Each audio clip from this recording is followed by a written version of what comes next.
귀한 찬양 감사합니다. 항상 볼 때 우리 남자들이 여자보다 적어요, 그죠?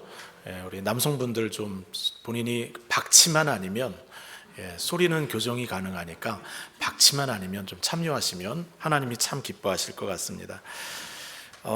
성경은 다윗에 대하여 이렇게 평가를 하죠. 하나님 마음에 합한 사람이다. 하나님 마음에 쏙 드는 한 사람을 뽑는다면 하나님은 다윗을 뽑고 싶다, 이렇게 말씀하신 거예요. 열왕기상 15장 5절 말씀에 가서 보시면 다윗에 대한 평가가 나오는데 이렇게 적혀 있어요. 이는 다윗이 햇사람 우리아의 일 외에는 평생에 여호와 보시기에 정직하게 행하고 자기에게 명하신 모든 일을 어기지 않았다. 평생에 여호와 보시기에 정직하게 행했다. 하나님이 명하신 모든 일을 어기지 않고 행했다. 그런데 그에게 한 가지 문제가 있다 이야기를 하죠. 완벽한 사람은 아니었다는 거예요. 햇사람 우리아와 관련된 일에 대하여 성경은 언급을 하고 있습니다. 여러분, 우리아가 누구입니까? 우리아는 다윗이 자신의 정욕을 채우기 위해 잠자리를 가졌던 여인 밧세바의 남편입니다. 다윗은 하나님 마음에 쏙 드는 인물이었지만 밧세바와 관련된 그 일에 대하여서는 하나님의 마음에 근심이 되었다. 성경은 그렇게 이야기해죠. 성경은 여러분 세상의 책들과 다릅니다. 조선시대 책을 보면 용비어천가 이런 글들이나 책이나 이런 것들을 보면 왕의 업적을 노래하고 왕의 실수와 약점은 이야기하지 않죠. 그런데 성경은 여러분 그렇지 않습니다. 그냥 문제점들을 다 드러냅니다. 한 사람의 인물이 아무리 신실하고 뛰어나다고 하여도 그 사람의 허물과 죄에 대하여 포장하거나 감추려거나 꾸미려는 마음이 전혀 없습니다.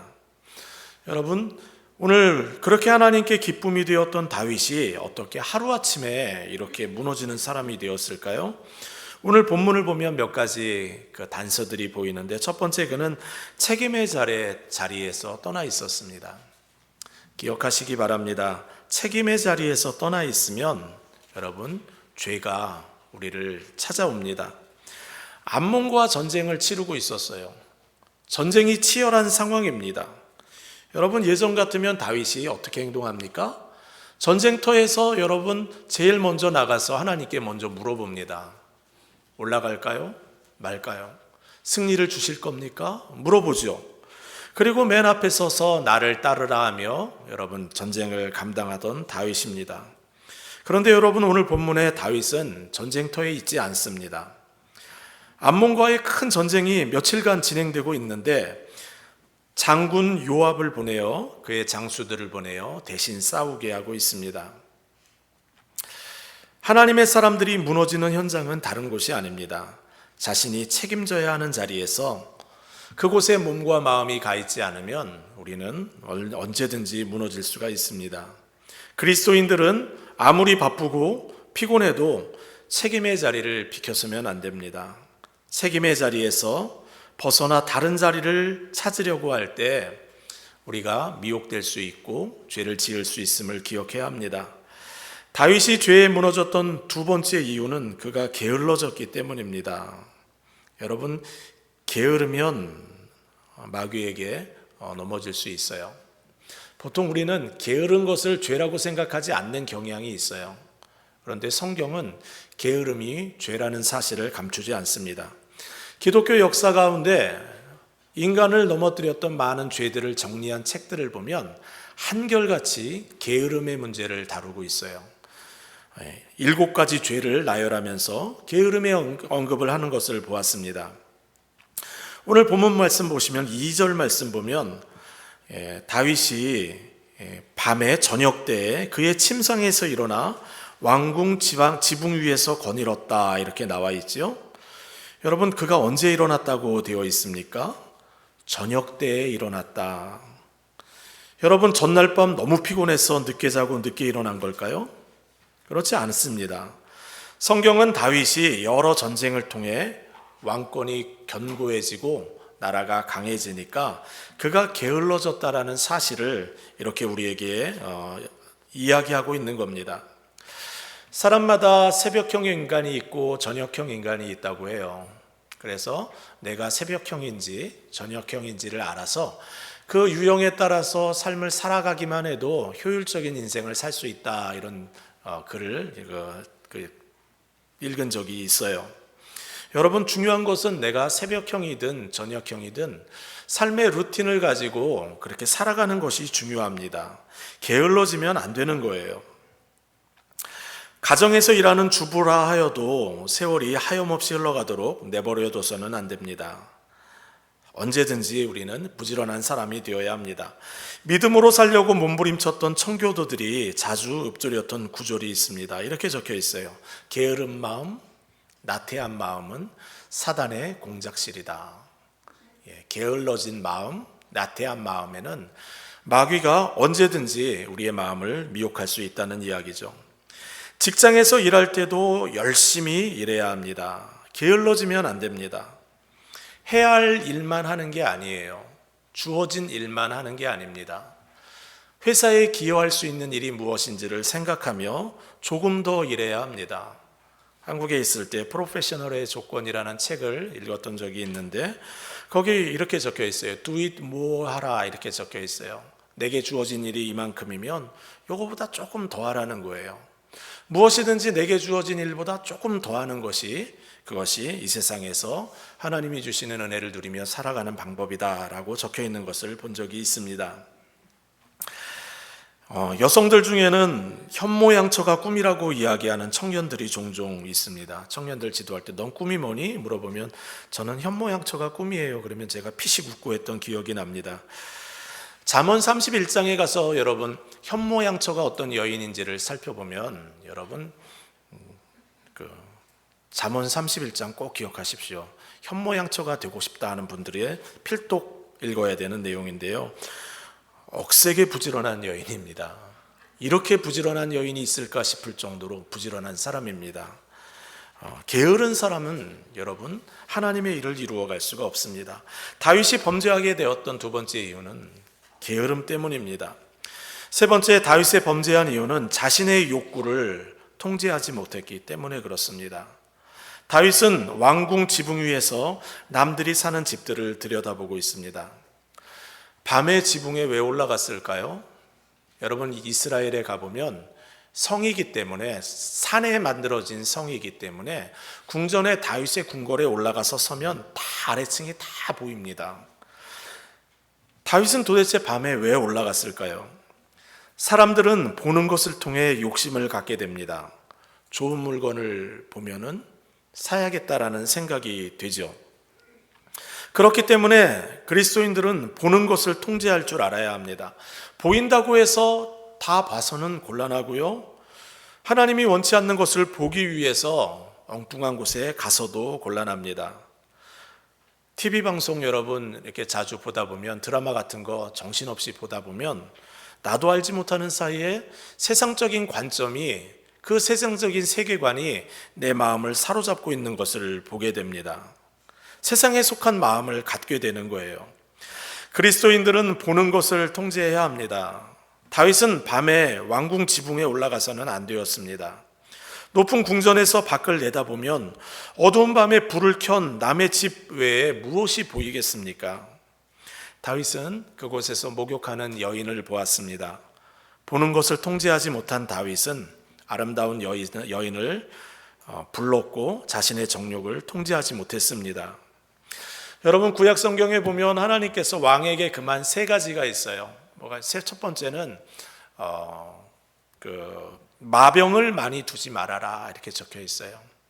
그 당시 군사력을 측정하는 기준이 뭡니까? 얼마나 많은 말을 가지고 있냐, 이것이 얼마나 강한 군대인지를 측정합니다. 그런데 하나님은 왕에게 마병을 많이 두지 말라고 했습니다. 다윗은 이 일에 참 순종하는 사람이었어요. 전쟁에서 크게 승리하고 나면 수천 마리의 말들을 잡잖아요. 다윗은 칼을 가져다가 말의 힘줄을 끊었습니다. 하나님만 의지하는 사람으로 살겠다는 그의 고백이 보이는 행동입니다. 왕들에게 금한 두 번째 내용은 많은 금과 은을 쌓아두지 말라고 했어요.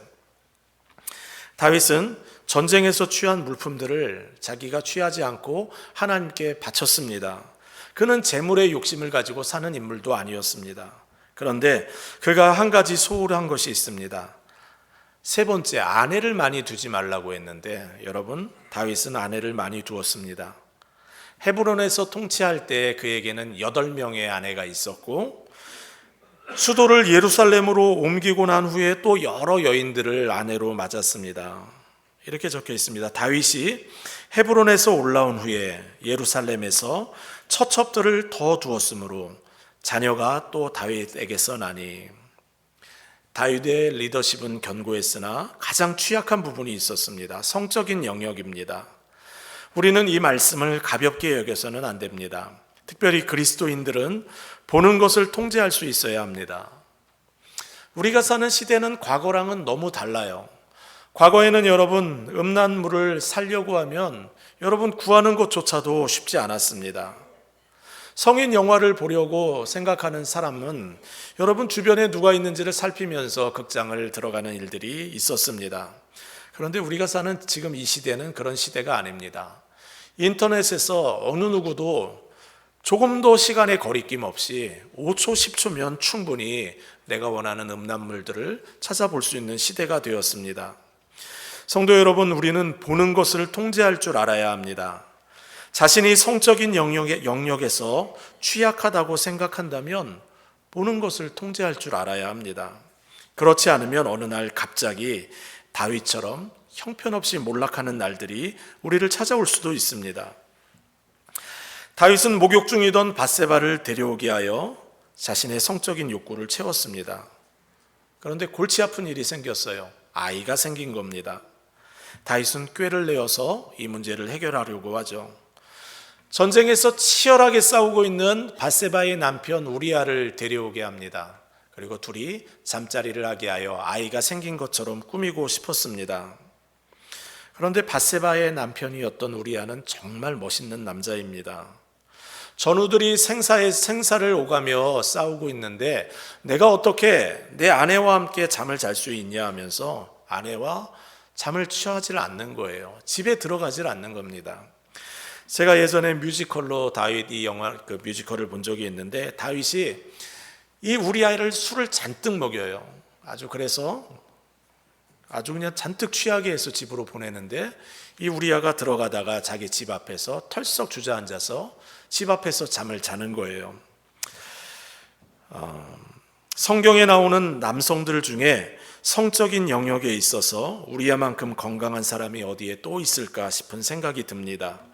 자신의 정욕을 통제할 수 있었던 신실한 한 사람 뽑으라고 한다면 저는 우리아를 뽑고 싶습니다. 사실 우리아는 다윗에게 있어서는 아주 소중한 사람입니다.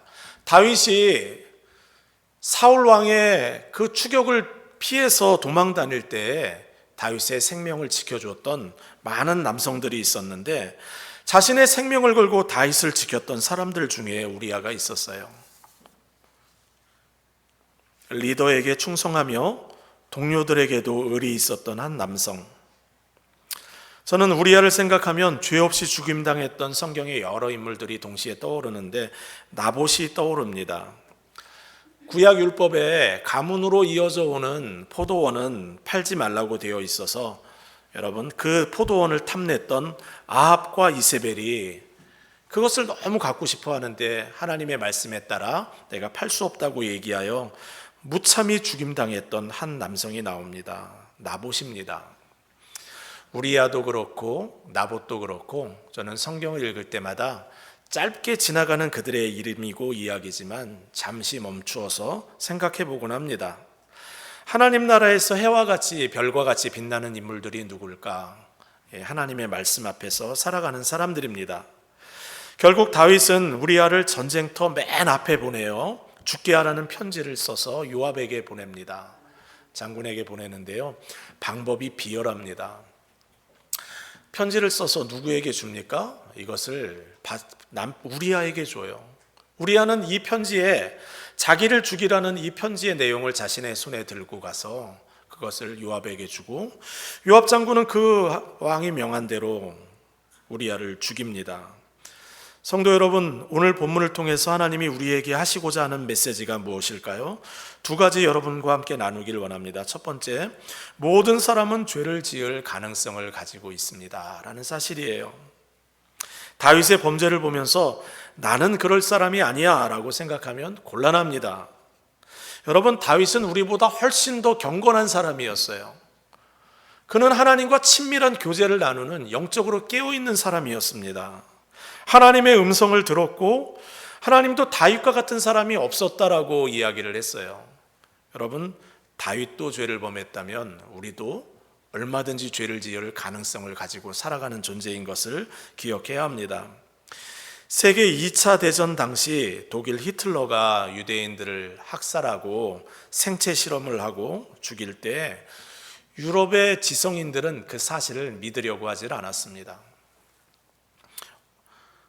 그렇게 사람을 죽이고 생체 실험을 하는 것은 후진국이나 미개한 문명의 사람들이 그렇게 했다면 믿어지는데 어떻게 그렇게 지식이 많은 지성인들이 악을 행할 수 있느냐?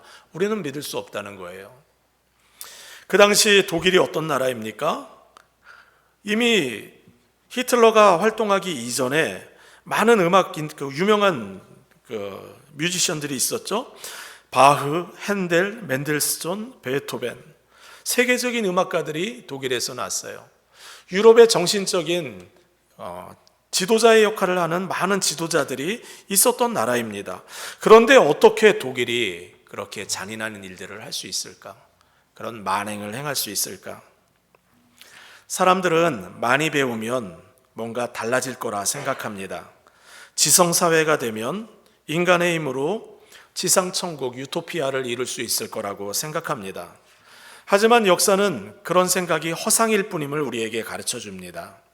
배운 사람이나 배우지 않은 사람이나 모두가 다 죄에 취약한 하나님의 은혜가 필요한 사람들입니다. 소위 믿음이 좋다고 평가되는 사람들도 예외가 아닙니다. 왜 목회자들이 성적인 죄를 지어 뉴스에 이름이 올라오는 일들이 있을까요? 그들은 믿음이 없어서 그렇게 무너졌을까요? 천만의 말씀입니다. 정치, 경제, 사회, 문화 영역에서 탁월한 지도자들이 성적으로 무너져 범죄에 연루되었다는 뉴스를 듣는 것은 어제 오늘의 이야기가 아닙니다. 무엇보다도 사회 개혁에 열심히 있는 굉장히 올곧아 보이고 바르게 생각되는 정치인들이 측근들이나 보좌관들을 성적으로 착취했다는 이야기는 그렇게 놀라운 이야기가 아닙니다. 실망할 필요도 없습니다. 우리 모두는 죄를 지을 가능성에 언제나 노출되어 있기 때문에 그렇습니다. 전 세계를 호령하던 기업인들이, 수많은 도네이션을 했던 기업인들이 성적인 영역에 있어서 최악의 모습을 보이는 것은 여러분, 먼 나라 이웃 나라의 이야기가 아닙니다. 우리가 자주 듣는 이야기입니다. 우리는 그들이 우리보다 더 악해서 그런 것이 아닙니다. 모든 사람은 그럴 가능성을 가지고 살아가는 죄인일 뿐입니다.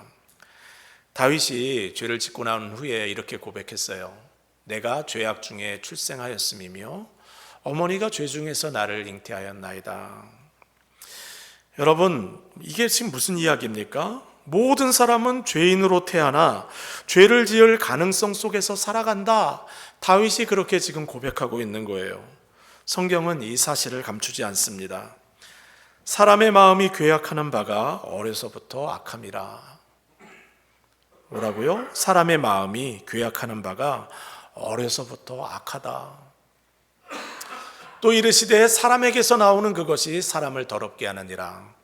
속에서 곧 사람의 마음에서 나오는 것은 악한 생각과 곧 음란과 도둑질과 살인과 간음과 탐욕과 악독과 속임과 음탕과 질투와 비방과 교만과 우매함이니 이 모든 악한 것이 다 속에서 나와서 사람을 더럽게 하느니라. 여러분, 무슨 말씀입니까? 죄로 오염된 사람의 마음에는 죄를 지을 가능성이 충분하다는 말씀이에요. 다른 사람은 몰라도 나 자신은 절대로 그러지 않을 거라고 장담하거나 확신해서는 곤란합니다. 자기 자신을 신뢰하는 것은 여러분, 하나님이 원하는 믿음도 아닙니다. 하나님이 기뻐하는 것도 아닙니다. 다윗은 범죄하였습니다. 죄를 은폐하기 위해 우리아를 죽였고 그의 아내 밧세바를 아내로 맞았고 아무 일도 일어나지 않은 것처럼 완벽하게 죄를 덮어버렸어요. 여러분, 그런데 일이 다윗의 계획대로 진행되지 않았습니다. 절대 권력을 가졌던 다윗 왕이었지만 일의 진행은 하나님의 계획대로 진행되었어요. 하나님이 나단 선지자를 다윗에게 보내셨습니다. 나단은 다윗에게 한 재판의 의뢰를 합니다. 부자가 있었는데, 엄청난 부자가 있었는데 그 집에 손님이 왔어요. 손님 대접을 하는 게 참 귀하지 않습니까? 오늘날도 그래요. 제가 여러분들 가정에 신방을 하면 집이 깨끗합니다. 그러면 물어봐요, 남편에게. 항상 집이 깨끗합니까? 그러면 씩 웃어요. 다 대답을 하지 않습니다. 여러분, 손님 대접하는 것은 모든 사람의 기본적인 자세죠. 더군다나 고대 근동 지역에서는 손님 대접은 굉장히 중요한 가치 중에 하나였습니다. 그런데 이 부자는 손님이 왔는데 좋은 음식을 대접할 생각을 했는데 자신의 양을 잡는 게 아니라 옆집에 있는 가난한 사람의 양을 빼앗아서 잡았습니다.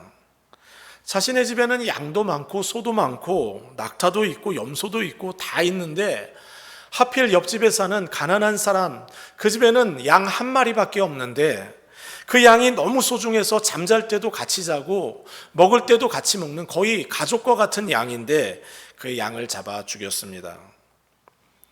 나단이 물어봤어요. 어떻게 처리하면 좋겠습니까? 다윗이 몹시 화가 났습니다. 4배의 보상을 하도록 하십시오. 그리고 그 사람을 찾아서 죽이십시오 라고 이야기를 합니다. 여러분, 다윗이 왜 이렇게 분노했을까요? 성경은 4배의 보상만 하라고 되어 있지 물건을 훔쳤다는 이유로 죽이라는 법은 존재하지 않았습니다. 그런데 왜 죽이라고까지 했을까요? 죄를 지은 사람은 그것을 감추기 위해 더 엄격해지는 경향이 있다고 합니다.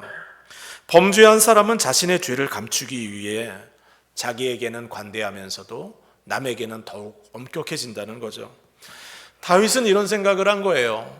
왕이 되기까지 얼마나 고단한 인생을 살았습니까? 외로움과 고독함과 또 수많은 시련과 고통의 시간을 겪었어요. 그리고 그 시간이 다 지난 후에 자신의 고삐를 풀고 편안하게 자신의 내적인 욕구를 채우고 있는 거예요. 그러면서 자기는 괜찮은데 남은 안 된다는 겁니다. 나라를 지키려면 나는 괜찮은데 남들은 안 된다는 겁니다. 그 부자가 누구인지를 이실직고하라고 나단을 촉구합니다. 나단이 대답하죠. 당신이 바로 그 사람입니다. 얼굴이 화끈거렸겠죠. 자신의 죄를 진술하는 나단 앞에서 어쩔 줄 몰라 합니다. 여러분, 다윗이 어쩌다가 이렇게까지 망가졌을까요? 제가 좀 전에 그가 책임져야 하는 자리에서 이탈했기 때문에, 게을러졌기 때문에, 자신의 욕구를 통제하지 못했기 때문에 이렇게 망가졌다 이야기를 했는데 더 근본적인 이유가 있어요. 오늘 본문을 연구하는 성경학자들은 교만해졌기 때문에 다윗이 범죄했다 이야기를 합니다. 여러분, 사무엘하 11장 내용, 우리가 오늘 읽은 본문에 계속해서 반복해서 나오는 단어 하나가 있어요. 보낸다라는 단어가 나옵니다. 사람을 보내어 밧세바를 데려오게 하고, 사람을 보내어 우리아를 오게 하고, 편지를 보내고, 계속 뭘 보내요. 이 보낸다는 말 안에는 다윗이 지금 그 마음에 하나님이 없는 겁니다. 자기 마음대로 하고 싶은 대로 하고 있는 거예요. 살인죄, 간음죄는 여러분 교만한 죄에서 시작된 거예요. 모든 죄의 시작은 교만함입니다. 하나님이 정해준 기준도 없어지고 내가 왕이 되어 내 마음대로 판단하는 거예요. 그러면서 아무 문제도 없을 줄 알았습니다. 자기 계획대로 다 될 줄 알았습니다. 그런데 범죄한 다윗에게 하나님이 찾아가십니다. 사무엘하 12장 1절은 보면 볼수록 특별합니다. 여호와께서 나단을 다윗에게 보내시니, 11장 12번은 다윗이 자기 마음대로 사람을 보내고 자기 마음대로 왕인 척 했는데 12장 1절에 하나님이 보내십니다. 나단은 다윗 왕 앞에 섰을 때 다짜고짜 그의 죄를 지적하지 않았습니다. 당신은 살인죄, 간음죄를 지은 죄인입니다. 이렇게 접근하지 않았어요. 만약에 다윗이 그렇게 접근했다면 여러분 다윗이 어떻게 반응했을까요? 여러분 자신의 보호막을 든든히 세우고 거부부터 했을 겁니다. 들으려고 하지 않았을 겁니다. 그리고 속으로 이렇게 생각했을 거예요. 나단 선지자도 제거해야겠구나 생각했을 수도 있습니다. 성도 여러분, 누군가 큰 죄를 지었을 때, 스스로 감당하기 힘든 큰 죄를 지었을 때 그 죄를 그대로 그 사람에게 해주는 것이 아무런 유익이 되지 않을 때가 있습니다. 사실 사람의 죄를 명확하게 이야기해 주는 것은 법원에서 판사가 하는 일입니다. 그리스도인이 할 일은 아닙니다. 여러분 기억하시기 바랍니다. 그리스도인은 죄인을 정죄하기 위해 이 땅을 살아가는 사람들이 아닙니다. 우리는 다 똑같은 죄인인데 하나님의 은혜로 긍휼함을 받았고 하나님께로 돌아오도록 부름을 받았다라는 것을 전하기 위하여 이 세상을 살아갑니다. 우리는 살리는 말을 해야지 죽이는 말을 해서는 안 됩니다. 여러분 말이 얼마나 무서운지 아세요? 가혹한 말, 험한 말을 하면 사람의 영혼을 죽입니다. 판단하는 거, 심판하는 일은, 벌하시는 일은 하나님이 하시는 일이지 우리가 할 일은 아닙니다. 요한복음에 이렇게 적혀 있어요. 하나님이 그 아들을 세상에 보내신 것은 세상을 심판하려 하심이 아니요 그로 말미암아 세상이 구원을 받게 하려 하심이라. 나단은 하나님이 왜 자신을 다윗에게 보냈는지를 알고 있어요. 다윗을 구원하시기 위하여, 다윗을 향한 하나님의 사랑이 여전하다는 사실을 전하기 위하여 자신이 보냄받음을 기억하고 있습니다. 다윗으로 하여금 죄를 더 깊이 깨닫고 회개하도록 하기 위하여 대화를 나눕니다. 나단의 따뜻한 마음과 그가 전하는 하나님의 말씀 앞에 다윗의 마음이 움직입니다. 다윗이 왕자에서 일어나 자신의 무릎을 꿇습니다. 성경에는 그가 무릎을 꿇었다 이런 표현은 나오지 않지만 워싱턴 DC에 가면 바이블 뮤지엄이라는 곳이 있어요. 가면은 꼭 한번 방문할 만한 곳입니다. 애니메이션 따라 이렇게 길을 따라 쭉 걸어가면서 보게 되는 죄가 어떻게 세상에 들어와서 죄의 문제가 어떻게 해결됐는지를 설명하는 애니메이션인데 그 그림을 따라 계속 걸어가다 보면 다윗 이야기가 나오는데요. 흑백으로 처리된 왕의 자리에 앉아있던 다윗이 자리에서 일어나 무릎을 꿇습니다. 하나님이 말씀하시니 그 말씀 앞에 무릎을 꿇는 거예요. 유진 피터슨 목사님이 성경이 말하고 있는 그 복음의 중심에 대하여 이렇게 말했습니다. 복음의 초점은 우리의 죄를 고발하는 것에 있는 것이 아니라 우리가 우리의 죄를 인정하고 그 하나님의 초대를 받아들이는 데 있다라고 이야기를 했습니다. 여러분 복음의 초점은, 성경의 초점은 우리가 죄가 얼마나 많은지를 다 나열하는 것에 있는 것이 아니라 우리가 그 죄를 인정하고 하나님의 그 사랑의 초대에 반응하는 데 있다는 거예요. 사실 다윗은 범죄한 이후로 고통스러운 나날을 보내야 했습니다. 자기 자신에게 실망했어요. 하나님의 사랑이 느껴지지를 않는 거예요. 범죄한 이후 1년 동안 그는 무소불위의 권력을 누리며 살았지만 조금도 행복하지 않았습니다. 마음이 편한 날이 없었어요. 그 기간에 쓴 시가 있는데 이렇게 적혀 있습니다. 내가 입을 열지 아니할 때 종일 신음함으로 내 뼈가 쇠하였도다. 주의 손이 주야로 나를 누르시오니 내 진액이 빠져서 여름 가뭄에 마름같이 되었나이다. 살아계신 하나님과 친밀하게 교제하는 즐거움을 누렸던 다윗 아닙니까? 그 하나님과 교제했던 즐거움이 떠나고 나니까 그것이 너무 고통스러워서, 그것이 얼마나 컸으면 종일 신음하며 하나님이 주시는 부담에 눌려 진액이 빠졌다는 거예요. 다윗은 이렇게 고백하는 겁니다. 왕이 되어 부귀영화 다 누리고 있는데, 모든 것을 취할 수 있고 말대로 내가 말한 것은 다 누릴 수 있는데, 내가 사울의 눈을 피하여 도망다니며 누렸던 그 하나님의 친밀함과 비교해 보니까 이건 아무것도 아니라는 거예요. 그러면서 주님 앞에 이렇게 고백합니다. 나를 주 앞에서 쫓아내지 마시며 주의 성령을 내게서 거두지 마옵소서. 주의 구원의 즐거움을 내게 회복시켜 주시고 자원하는 심령을 주사 나를 붙드소서. 다윗의 고백입니다. 나의 가장 큰 고통은 하나님과의 단절입니다. 하나님과의 친밀한 교제가 끊어지니 미칠 듯이 괴롭습니다. 내가 한 가지 선택할 수 있다면 세상의 모든 것을 누리는 것과 하나님과 교제하는 것 사이에 한 가지만을 선택할 수 있다면 주님, 나는 구원의 즐거움을 누리며 살고 싶습니다. 다윗은 자신의 죄를 자백하며 하나님의 은혜를 구합니다. 그리고 하나님이 그를 용서하시죠.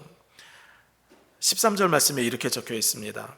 다윗이 나단에게 이르되 내가 여호와께 범죄하였노라 하매 나단이 다윗에게 말하되 여호와께서도 당신의 죄를 사하셨나니 당신이 죽지 아니하려니와.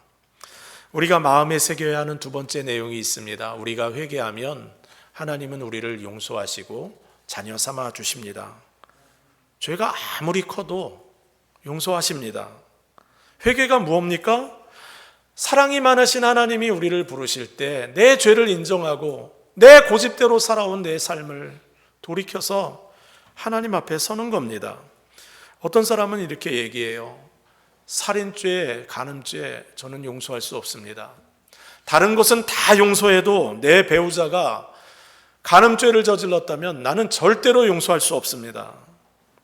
하지만 하나님은 다릅니다. 우리가 어떤 죄를 지었든지 간에 하나님은 우리를 용서하십니다. 하나님께 우리의 죄를 자백하고 인정하고 나아오기만 하면 하나님의 사랑은 우리가 이해할 수 없을 정도로 크십니다. 웨스트민스터 신앙 고백서의 해설서를 보면 이런 내용이 들어 있습니다. 아무리 작은 죄라 할지라도 지옥 형벌을 받기에 부족함이 없는 것처럼, 죄는 아무리 작아도 사람들은 그 죄가 크고 이제는 작다 이야기하지만 하나님 앞에 모든 죄는 심판을 받아 지옥 형벌을 받게 되지만, 반대로 진정으로 회개하는 자에게는 자기의 죄를 인정하고 하나님 앞에 용서를 구하는 자들에게는 정죄를 가져다 줄 만큼 큰 죄란 존재하지 않는다. 여러분, 살인죄, 간음죄를 지은 다윗을 하나님은 용서하셨습니다. 십자가 오른편에 달린 강도도 예수님은 용서하셨습니다. 예수 믿는 자들을 잡아 죽이고 고문하고 색출했던 바울도 용서받았습니다. 뉴욕에 가면 브루클린 터버네클이라는 교회가 있어요. 제가 뉴욕에 갈 때면 시간만 가능하면 꼭 참석하기를 원해서 가는 교회인데요. 짐 신발라 목사님이라는 분이 목회하는 교회입니다. 브루클린 지역은 안전한 지역이 아니었습니다. 마약을 하는 사람들이 모여 살던 곳, 몸을 파는 사람들, 그리고 포주들, 수많은 총격으로 많은 사람들이 죽었던 지역이 브루클린입니다. 그런데 여러분, 그곳에 한 교회가 세워졌어요. 그곳에 성도들이 한 사람 한 사람 모여들기 시작합니다. 외부에서 온 건강한 사람들이 아닙니다. 그곳에서 바닥 인생을 살았던 사람들입니다. 마약 중독자들, 음란한 삶을 살았던 사람들, 포주들. 여러분, 그들을 통해서 하나님은 교회를 세우셨습니다. 그 교회에 가면 특별함이 있어요. 기도회가 주중에 있는데 그 기도회에 가면 그 큰 성전이 가득 모입니다. 메시지에는 예수 그리스도가 항상 선포되고 있고 복음으로 초대하는 하나님의 메시지가 들립니다. 회개하고 돌이키면 하나님이 용납하신다. 이 단순한 메시지가 끊임없이 선포됩니다. 기독교는 회개하면 하나님이 용서하시고 자녀 삼아주신다는 하나님의 크신 사랑에 기초한 종교입니다. 교회는 제법 괜찮아 보이고 도덕적이고 윤리적인 사람들이 모여 멤버십을 나누는 그런 사교단체가 아닙니다. 살인죄를 지은 죄인도, 간음죄를 지은 죄인도 회개하고 용서받아 하나님의 자녀가 되는 곳이 교회입니다. 여러 번 설교 때마다 거듭 반복하는 이야기가 있는데 용서는 공짜가 아닙니다. 하나님의 사랑은 공짜가 아닙니다. 하나님의 아들 예수 그리스도께서 이 땅에 사람의 몸을 입고 오셔서 십자가에서 우리의 죄를 짊어지시고 죽으신 것은 여러분 공짜가 아닙니다. 하나님이 대가 지불을 다 하신 거예요. 왜 하나님은 그렇게까지 우리를 사랑하실까요? 다윗은 그 해답을 자신의 시에 적어놨습니다. 자신의 죄가 드러났을 때 지은 시 맨 첫 구절이에요.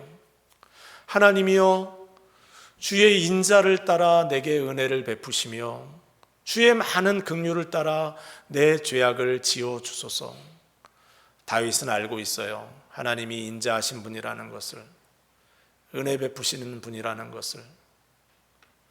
긍휼이 너무 크셔서 살인죄도 간음죄도 용서해 주실 수 있다는 것을 그는 알고 있었어요. 자신의 죄가 드러났을 때 하나님 앞에 엎드린 겁니다. 그에게는 확신이 있습니다. 인자하신 하나님이 나를 용서할 거라고. 은혜가 많으신 하나님, 긍휼이 많으신 하나님이 나를 용납하실 거라는 확신을 가지고 주 앞에 엎드립니다. 목사로 살아가면서 여러 성도들을 만났습니다. 이런 고백을 하는 성도도 있었어요. 목사님, 저는 제 죄가 너무 커서 목사님에게도 이야기는 못하겠는데 하나님이 제 죄는 용서하지 못할 겁니다. 제가 그분에게 성경의 진리를 단순하게 설명했습니다. 어떤 죄라도 인정하고 엎드리면 하나님이 용납하신다. 그 이해할 수 없는 사랑이 있어서 오늘 우리가 이 자리에 있다. 여러분, 오늘도 하나님은 큰 팔을 벌리시고 여러분의 이름을 부르십니다. 죄를 인정하기만 하면, 하나님을 인정하지 않고 내 맘대로 살았던 자신의 죄를 인정하고 하나님의 사랑의 품에 안기기를 원하기만 하면 하나님은 오늘도 여러분을 찾아오십니다. 하나님을 인정하지 않고 살았던 지난 날들을 회개하고 돌이켜 하나님이 주시는 그 구원의 즐거움을 누리며 살아가는 저와 여러분 다 되시기를 주님의 이름으로 축복합니다. 우리 이 시간, 우리 아주 오래된 찬양인데요, 제가 초등학교 때 어른들이 부르던 찬양입니다. 그때 그 무리들이 예수님 못 박았네. 주님의 크신 사랑 생각하며 함께 찬양하겠습니다.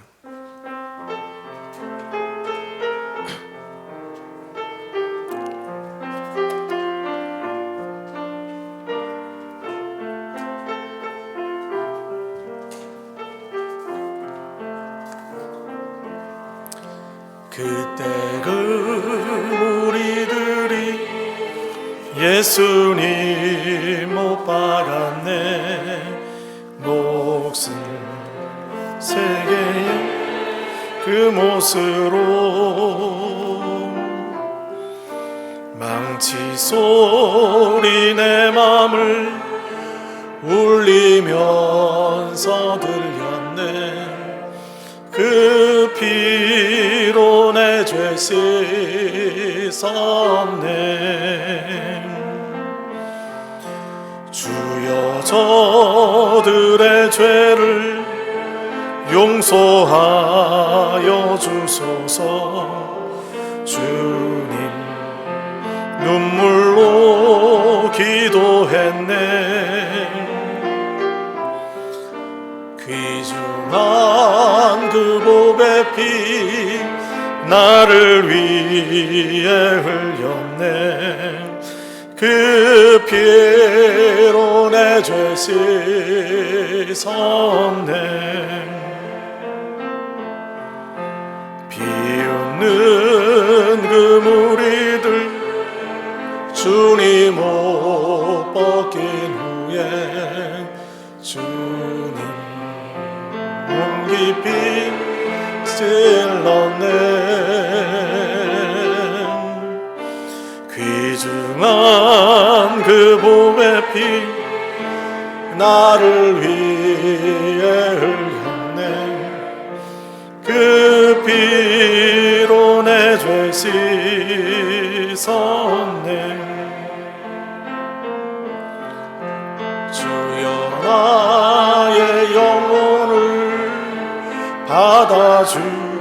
받아주시옵소서. 그때 구원을 이루셨네. 마지막 피 한 방울 나를 위해 흘렸네. 그 피로 내 죄 씻었네. 우리 이 시간 말씀을 생각하며 함께 기도하면 좋겠습니다. 우리의 내면을 살펴보며 우리의 죄를 주님 앞에 고백하며 기도하면 좋겠습니다. 죄를 인정하고 주의 사랑을 구하면 우리를 자녀 삼으시는 하나님의 놀라운 사랑을 믿으며, 주님, 제가 이제는 나 자신만 의지하고 내 고집대로 내 뜻대로 살았던 날들을 회개합니다. 주님 뜻대로 살기를 원합니다. 주님, 우리 안에 구원의 즐거움을 회복시켜 주옵소서. 종교인으로 살아가는 삶이 아니라 우리 마음 깊은 곳에 우리를 사랑하시는 하나님의 사랑이 날마다 생생하게 느껴지는 주님이 원하시는 신앙의 삶 살아가게 하여 주옵소서. 세상의 금은 봉화와 명예를 위하여 다름박질하며 살았던 우리의 어리석은 삶들을 회개하며 주님의 은혜를 구합니다. 오늘 우리 말씀을 생각하며 함께 기도하며 나아가겠습니다. 사랑과 은혜 많으신 아버지 하나님, 아버지 하나님, 주께서 베푸셨던 은혜가 있어서 오늘 이 자리까지 왔고, 아버지 하나님, 주님의 은혜를 따라 아버지 하나님, 오늘도 우리의 믿음의 길, 순례자의 길을 걸어갑니다. 아버지 하나님, 주의 은혜와 긍휼을 구합니다. 하나님, 돈도 명예도 그 어떤 것도, 하나님, 그 어떤 것도 원하는 것이 아니라 주님의 목회를 하기를 원합니다. 주님의 나라를 이루어가기를 원합니다. 주님 기뻐하는 교회를 세우기를 원합니다. 하나님, 은혜를 더하여 주시고 긍휼을 더하여 주옵소서. 크신 은혜를 주님 우리 교회에 허락하여 주시고 주의 은혜와 긍휼이 강물처럼 흐르는 교회가 되게 하시고, 주님 우리의 마음속에 죄를 인정하고 회개하며 하나님 앞에 엎드리는 은혜가 있게 하여 주옵소서. 아버지 하나님, 함께하여 주시고 주님 은혜 더하여 주옵소서. 주님 붙들어 주옵소서. 주님 함께하여 주옵소서. 예수님의 이름으로 기도드립니다. 아멘.